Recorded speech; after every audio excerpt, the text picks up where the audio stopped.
അടുത്ത 3 മണിക്കൂറിനുള്ളിൽ സംസ്ഥാനത്ത് ഒറ്റപ്പെട്ട ഇടങ്ങളിൽ ഇടിമിന്നലോട് കൂടിയ ശക്തമായ മഴയ്ക്ക് സാധ്യത. ഇന്ന് 5 ജില്ലകളിൽ യെല്ലോ അലേർട്ടാണ് പ്രഖ്യാപിച്ചിരിക്കുന്നത്. ശക്തമായ മഴ ഇനിയും തുടരും. 5 ജില്ലകളിൽ യെല്ലോ അലേർട്ട്. പത്തനംതിട്ട, കോട്ടയം, ഇടുക്കി, കണ്ണൂർ, കാസർഗോഡ്, തിരുവനന്തപുരം എന്നീ ജില്ലകൾക്കാണ് യെല്ലോ അലേർട്ട് പ്രഖ്യാപിച്ചിരിക്കുന്നത്. മാത്രമല്ല വലിയ രീതിയിൽ മഴ ശക്തമായി തന്നെ ശക്തി പ്രാപിക്കാനുള്ള എല്ലാ സാധ്യതയുമുണ്ട് എന്നാണ് കാലാവസ്ഥാ വകുപ്പ് മുന്നറിയിപ്പ് നൽകുന്നത്. മെയ് 16 തന്നെ തെക്കൻ ബംഗാൾ ഉൾക്കടൽ, ആൻഡമാൻ ഉൾക്കടൽ, അതേപോലെ തന്നെ ആൻഡമാൻ ആൻഡ് നിക്കോബാർ ദ്വീപുകൾ എന്നിവിടങ്ങളിൽ കാലവർഷം എത്താൻ സാധ്യത വളരെ വൈകുമെന്നതാണ് ഇവിടെ കേന്ദ്ര കാലാവസ്ഥാ വകുപ്പ് അറിയിച്ചിരിക്കുന്നത്. തെക്ക് പടിഞ്ഞാറൻ ബംഗാൾ ഉൾക്കടലിനും തമിഴ്നാട് ചേർന്നുള്ള മധ്യ പടിഞ്ഞാറൻ ബംഗാൾ ഉൾക്കടലിന് മുകളിലായി തന്നെ നിലനിന്നിരുന്ന ന്യൂനമർദ്ദം നിലവിൽ ശക്തി പ്രാപിച്ച് ശക്തി കൂടിയ ന്യൂനമർദ്ദമായി തന്നെ മാറിയതായും കേന്ദ്ര കാലാവസ്ഥാ വകുപ്പ് അറിയിച്ചിരിക്കുകയാണ്.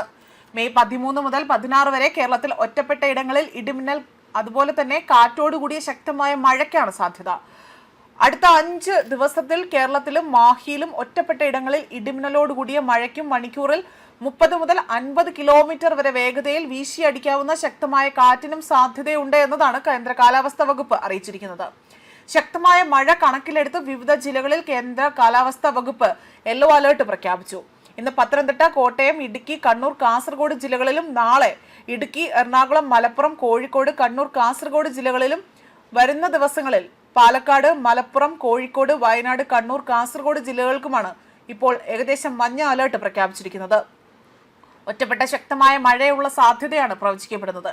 24 മണിക്കൂറിൽ 64.5 മില്ലിമീറ്റർ മുതൽ 115.5 മില്ലിമീറ്റർ വരെ മഴ ലഭിക്കുന്ന സാഹചര്യത്തെയാണ് ശക്തമായ മഴ എന്നതുകൊണ്ട് അർത്ഥമാക്കുന്നത്.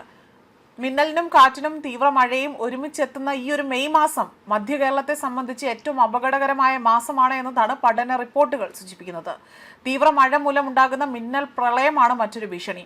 പഴയ കാലത്തെ പോലെ അല്ല ഇപ്പോഴത്തെ മഴ. 24 മണിക്കൂറിൽ പെയ്തിറങ്ങുന്ന മഴയാകട്ടെ 24 മിനിറ്റിൽ പെയ്തിറങ്ങുന്ന ഒരു സാഹചര്യമാണ് ഉണ്ടാകുന്നത്. പഴയകാല എഞ്ചിനീയറിംഗ് കണക്ക് പ്രകാരം ആ ഓടകളോ അല്ലെങ്കിൽ പാത്തികളോ ഇപ്പോഴത്തെ മിന്നൽ പ്രളയത്തെ നേരിടാൻ പര്യാപ്തമല്ല. റോഡുകളും മറ്റും മഴ പെയ്യുമ്പോൾ തന്നെ തടാകമാകുന്നതിന് കാരണം ഇതാണ്.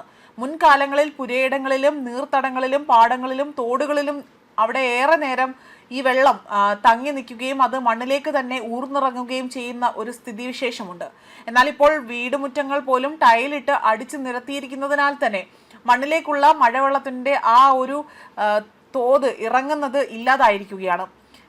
തെങ്ങിന് തടമെടുക്കാൻ പോലുള്ള പരമ്പരാഗത കാർഷിക ശീലങ്ങളും അന്യം നിന്നുപോയി. ഇതിന് പരിഹാരം കാണാനും പഞ്ചായത്ത് തലത്തിൽ കൃഷിഭവനുകളും കാർഷിക കൂട്ടായ്മകളും നടപടി സ്വീകരിക്കണമെന്നും അന്തരീക്ഷ താപം മൂലം മേഘങ്ങളിൽ പഴയതിലും കൂടുതൽ നീരാവി നിറയുന്നുണ്ട്. തലയ്ക്ക് മുകളിൽ നിൽക്കുന്ന ജലബോംബുകളാണ് ഇപ്പോഴത്തെ കൂമ്പാര മേഘങ്ങൾ എന്നതാണ് പഠനങ്ങൾ വ്യക്തമാക്കുന്നത്. പത്തനംതിട്ട, കോട്ടയം, ഇടുക്കി ജില്ലകളിൽ സംയോജിപ്പിക്കുന്ന പീരുമേട് മലനിരകൾക്ക് താഴെയും അതേപോലെ തന്നെ മറ്റു വനമേഖലകളോട് ചേർന്നിരിക്കുന്നിടത്തും ഇത്തരത്തിൽ വലിയ രീതിയിലുള്ള കൂമ്പാര മേഘങ്ങൾ പെയ്തിറങ്ങാൻ സാധ്യതയുണ്ടെന്നും പഠനങ്ങൾ സൂചിപ്പിക്കുന്നു. ന്യൂസ് ഡെസ്ക് കർമ്മ ന്യൂസ്.